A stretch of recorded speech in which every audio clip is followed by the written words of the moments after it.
కలియుగంలో నవయుగ అరాచకం. కోట్ల విలువైన ప్రభుత్వ భూమి కబ్జా చేసిన నవయుగ ఇంజనీరింగ్ కంపెనీ. ముఖ్యమంత్రి క్యాంప్ ఆఫీస్ కూతవేటులో భూ కబ్జా. కళ్ళు మూసుకున్న జిహెచ్ఎంసీ రెవెన్యూ అధికారులు. ఇక్కడ వీళ్ళు అనుమతులు చోట తీసుకున్నారు. మళ్ళీ సీఎం క్యాంప్ ఆఫీస్ కూతవేటు దూరంలో అండి.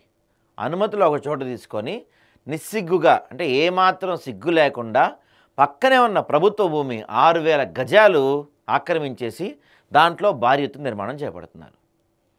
సీఎం క్యాంప్ ఆఫీస్ అతి దగ్గరలో. మరి అందరికీ తెలిసి అందరూ చూస్తూ సైలెంట్గా ఉన్నారు. ఎవ్వరు పట్టించుకోవట్లా. అధికారులంతా మామూళ్ళ మత్తులో జోగుతున్నారా, లేకపోతే రాజకీయ నాయకులతో కుమ్మక్కయ్యారా అనేది ఇక్కడ ప్రశ్నగా మారింది. మరి ఇంత దారుణం అసలు. కోట్ల రూపాయల విలువ కలిగిన ప్రభుత్వ భూమిని మళ్ళీ నవయుగ ఇంజనీరింగ్ కంపెనీస్, వీళ్ళది పెద్ద పేరున్నది, చాలా మేము గ్రేట్ అని చెప్పుకుంటూ ఉంటారు.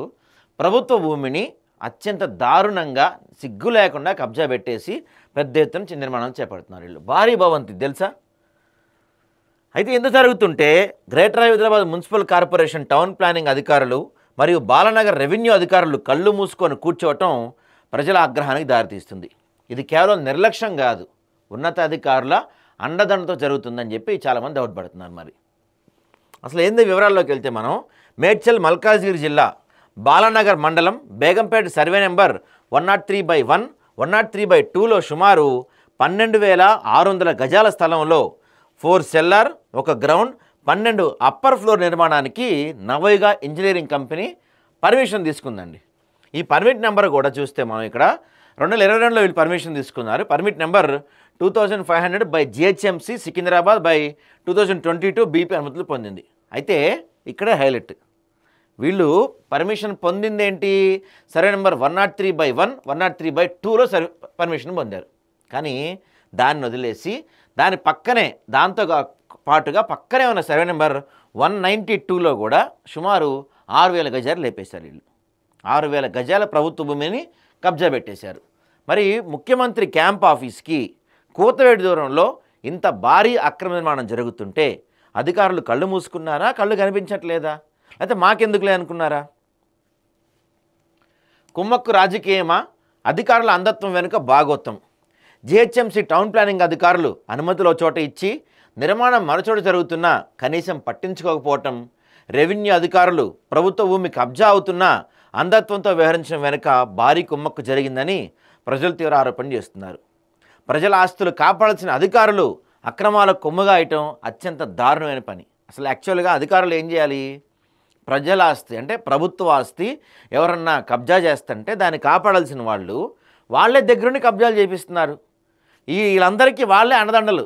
ఏం కాదులే మేము చూసుకుంటామని అని చెప్తారు. వాళ్ళు వీళ్ళు ఇలా వెళ్ళిపోతారు. 6000 గజాల ప్రభుత్వ భూమి అండి, చిన్న చితక కాదు. మరి ఎవరి అండదండలు లేకుండానే వీళ్ళు ఇలా చేస్తారా? బాలనగర్ టౌన్ ప్లానింగ్ వాళ్ళు ఏం చేస్తున్నారు అక్కడ? వేరే ఎక్కడో కనపడని ప్లేస్ అంటే అనుకోవచ్చు, క్యాంప్ ఆఫీస్ పక్కనే ఉంటుంది. అది ఇంత దారుణమా? మరి వీళ్ళకి ఏం శిక్ష పడుతుందంటే బిఎన్ఎస్ చట్ట ప్రకారం ఎలాంటి చర్యలు ఉంటాయి? ఆక్రమణ బిఎన్ఎస్ సెక్షన్ 342 ప్రకారం ఎవరైనా ప్రభుత్వ ఆస్తిని అక్రమంగా ఆక్రమించుకుంటే వారికి జైలు శిక్ష విధించబడుతుంది. ఇది 3 సంవత్సరాల వరకు పొడిగించబడవచ్చు, లేదా జరిమానాతో, లేదా 2 కలిపి ఉంటుంది. నవయుగ ఇంజనీరింగ్ కంపెనీ ప్రభుత్వాన్ని కబ్జా చేసింది కాబట్టి ఈ సెక్షన్ కింద వీళ్ళకి శిక్ష పడే అవకాశం ఉంది. ఇక తర్వాత అపరాధ ప్రవేశం అంటే బిఎన్ఎస్ సెక్షన్ 329 ప్రకారం ఎవరైనా వేరొకరి ఆస్తిలోకి అక్రమంగా ప్రవేశించి ఆస్తిదారుడికి నష్టం కలిగించే ఉద్దేశంతో ప్రవేశిస్తే అది అపరాధ ప్రవేశం కిందకు వస్తుంది. సో ప్రభుత్వ భూమిని కబ్జా చేయడం కూడా ఈ సెక్షన్ కిందకు వస్తుంది. దీనికి జైలు శిక్ష మరియు జరిమానా 2 ఉంటాయి దీనికి కూడా. ఇక ప్రజల ఆస్తుల విధ్వంసం నిరోధక చట్టం, ఇది నేరుగా బిఎన్ఎస్ పరిధిలో కానప్పటికీ ప్రభుత్వ ఆస్తులకు నష్టం కలిగించినప్పుడు ఈ చట్టం వర్తిస్తుంది. అక్రమ నిర్మాణాలు చేపట్టడం ద్వారా ప్రభుత్వ భూమికి నష్టం వాటిల్లినట్లయితే ఈ చట్టం కింద కూడా చర్యలు తీసుకోవచ్చు. ఇక మరో ప్రధానమైనది కుట్ర. ఈ వ్యవహారంలో అధికారులు మరియు నవయుగ కంపెనీ మధ్య కుమ్మకు జరిగినట్లు ఆరోపణలు ఉన్నందున బిఎన్ఎస్ సెక్షన్ 61 ప్రకారం కుట్ర నేరం కింద కూడా కేసు నమోదు చేయొచ్చు. ఇది నిర్దిష్ట నేరానికి విధించే శిక్షతో సమానంగా ఉంటుంది. ఇక అధికారుల నిర్లక్ష్యం, అవినీతిపై చర్యలు. ఈ వ్యవహారంలో నిర్లక్ష్యంగా వ్యవహరించిన జిహెచ్ఎంసీ టౌన్ ప్లానింగ్ అధికారులు మరియు రెవెన్యూ అధికారులపై బిఎన్ఎస్తో పాటు అవినీతి నిరోధక చట్టం కింద కూడా చర్యలు తీసుకోవచ్చు. వారు తమ విధులు నిర్లక్ష్యం చేయడమే కాకుండా అక్రమాలకు పాల్పడితే వారిపై కఠినమైన చర్యలు, ఒక్కోసారి జైలు శిక్ష కూడా ఇచ్చన్నమాట. ఇదేంటంటే అండి, ఇప్పుడు ఈ వ్యవహారం ప్రజల మొత్తానికి తెలిసిపోయింది, జనం అందరికీ అర్థమైపోయింది. ఇక్కడ బాలనగర్ టౌన్ ప్లానింగ్ వాళ్ళు, హెచ్ఎంటీఏ వాళ్ళు, జిహెచ్ఎంసీ వాళ్ళు అందరూ కలిసి కుమ్మక్కై చేస్తున్నారని ప్రజలందరికీ తెలిసిపోయింది. ఇప్పటికైనా ప్రభుత్వం చర్యలు తీసుకోకపోతే ఖచ్చితంగా ప్రభుత్వ ప్రతిష్టకే భంగం వాటిల్తుంది. ఎందుకంటే అందరూ అనుకుంటారే గవర్నమెంట్కి తెలిసి కూడా ఇంత అవినీతి జరుగుతుంది, ఇంత అక్రమంగా ప్రభుత్వాన్ని కబ్జా చేసి పడేస్తున్నారని తెలిసి కూడా ఎటువంటి చర్యలు తీసుకోకపోతే 100కి 100% ప్రభుత్వానికి చెడ్డ పేరు ఖాయం, డౌట్ లేదు దీంట్లో. ఈ అక్రమ నిర్మాణాన్ని తక్షణమే నిలిపివేయాలని, నవోగా ఇంజనీరింగ్ సంస్థకి ఇచ్చిన అనుమతులు రద్దు చేయాలని ప్రజలు డిమాండ్ చేస్తున్నారు. అంతేకాకుండా ఈ అక్రమానికి బాధ్యులైన టౌన్ ప్లానింగ్ అధికారులపై, రెవెన్యూ అధికారులపై కఠిన చర్యలు తీసుకోవాలని, అవసరమైతే వారిని ఉద్యోగాలను తొలగించాలని ప్రజలు విజ్ఞప్తి చేస్తున్నారు.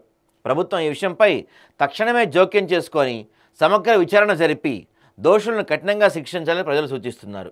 లేని పక్షంలో ఇది ప్రభుత్వ ప్రతిష్టను మరింత దిగజార్చి ప్రజల విశ్వాసాన్ని పూర్తిగా కోల్పోయేలా చేస్తుందని స్పష్టం చేస్తున్నారు. ఈ వ్యవహారంపై ప్రభుత్వం ఎంత ఫాస్ట్గా స్పందించి ఈ అక్రమార్కులకు అంత గుణపాఠం చెప్తే ప్రభుత్వంపై అంత విశ్వాసం వస్తుంది. మరి ప్రజాప్రభుత్వం ఇలాంటి అక్రమాలు నిరోధిస్తానికి హైడ్రా లాంటి వ్యవస్థలు ఇచ్చిన కాంగ్రెస్ ప్రభుత్వం దీనిపైన ఎంత వేగంగా చర్యలు తీసుకుంటుందో చూడాలి మనం.